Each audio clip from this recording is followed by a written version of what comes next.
Hi viewers, welcome to Kavya's media. AP ప్రభుత్వం ముఖ్యంగా CM Chandrababu Naidu గారు తల్లికి వందనం పథకం మీద ఒక గుడ్ న్యూస్ అయితే చెప్పబోతున్నారు. ప్రతి ఒక్కరికి కూడా చదువుకున్న ప్రతి ఒక్క విద్యార్థికి కూడా 15,000 రూపాయలు అకౌంట్లో వేస్తామని చెప్పి తల్లికి వందనం అనే పథకం 2024 ఎన్నికల్లో భాగంగా ఎన్నికల ప్రచారంలో సూపర్ 6 హామీల్లో భాగంగా చాలా కీలకంగా చెప్పడం జరిగింది. అయితే ఆ పథకం గత ఏడాదే ప్రారంభించవలసిన అవసరం అయితే ఉంది. కొన్ని అనివార్య ఆర్థిక ఇబ్బందుల వల్ల ఈ పథకాన్ని అయితే ఒక సంవత్సరం పాటు కొంత ముందుకు గెంటడం అయితే జరిగింది. అయితే ఈ నెలాఖరికల్లా ఖచ్చితంగా అంటే మే నెలాఖరికల్లా కూడా ముఖ్యంగా తల్లికి వందనం పథకం అనేది ఎంతమంది ఉంటే అంతమంది ఇంట్లో చదువుకున్న ప్రతి ఒక్క విద్యార్థికి కూడా 15,000 రూపాయలు ఇవ్వడం జరుగుతుంది. జూన్లో ఏదైతే స్కూళ్ళు మళ్ళీ పునఃప్రారంభం అవుతాయో అప్పటిలోగా ప్రతి ఒక్కరి పూర్తి వివరాలు కూడా సేకరించాలని చెప్పి కొంతమంది అధికారులకైతే సీఎం చంద్రబాబు నాయుడు గారు ఆదేశాలు ఇవ్వడం జరిగింది.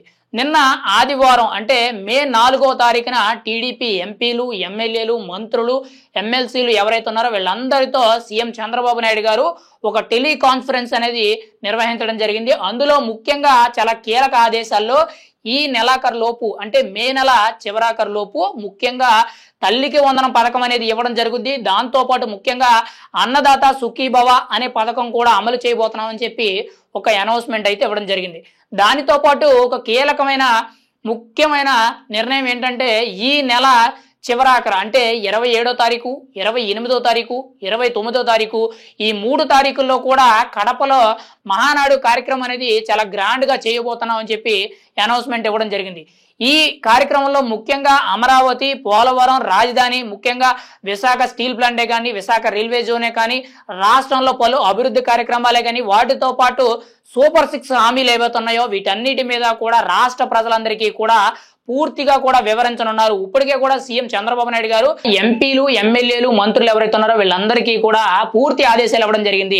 ప్రజల వద్దకు వెళ్లి ప్రభుత్వం చేస్తున్న సంక్షేమ కార్యక్రమాలే కానీ అభివృద్ధి పనులన్నీ కూడా ప్రజలకు వివరించండి. ముఖ్యంగా మహానాడు కార్యక్రమంలో వీటన్నిటికీ కూడా పూర్తిగా కూడా స్వస్తి పలుకుదాం. ఏ పథకాలు అయితే రాలేదని చెప్పి ఇప్పటి వరకు కూడా వైఎస్ఆర్సీపీ ప్రభుత్వం మన మీద రాజకీయం చేస్తుందో అవన్నీ కూడా పూర్తిగా క్లియరెన్స్ ఇచ్చే విధంగా అన్నదాత సుఖీభవ కానీ, తల్లికి వందనం కానీ ఈ పథకాలన్నీ కూడా అమలు చేయడం జరుగుద్దని చెప్పి నిన్న సీఎం చంద్రబాబు నాయుడు గారు టెలికాన్ఫరెన్స్ లో టీడీపీ ఎమ్మెల్యేలు, మంత్రులు, నాయకులు, అధికారులందరికీ కూడా వెల్లడించడం జరిగింది. ఏది ఏమైనా సరే కూటమి ప్రభుత్వం అనేది అధికారికంగా రాష్ట్ర ప్రభుత్వాన్ని అభివృద్ధి చేసే దిశగా, సంక్షేమ పథకాలు అందించే దిశగా ఎదరకు వెళ్తుందని మనం అయితే చెప్పుకోవాలి. ఇప్పటి వరకు కూడా వైఎస్ఆర్సీపీ ప్రభుత్వం ఏదైతే తల్లికి వందనం పథకం నీకు 15,000, నీకు 15,000, నీకు 15,000 అని చెప్పి కూటమి ప్రభుత్వాన్ని ఇరకాటంలో పెట్టడానికి ఎన్నో సందర్భాల్లో ఎన్నో రకాలుగా రాజకీయం చేసుకొచ్చిన విషయం ఏదైతే ఉందో ఆ పథకం ఏదైతే ఉందో ఇప్పుడు దానికి శుభం కార్డు పడ్డదని మనం అయితే చెప్పుకోవచ్చు. ముఖ్యంగా సీఎం చంద్రబాబు నాయుడు గారు తాజాగా ఆయన అయితే గుడ్ న్యూస్ చెప్పడం జరిగింది. ఇటువైపు అన్నదాత సుఖీభవ అని చెప్పి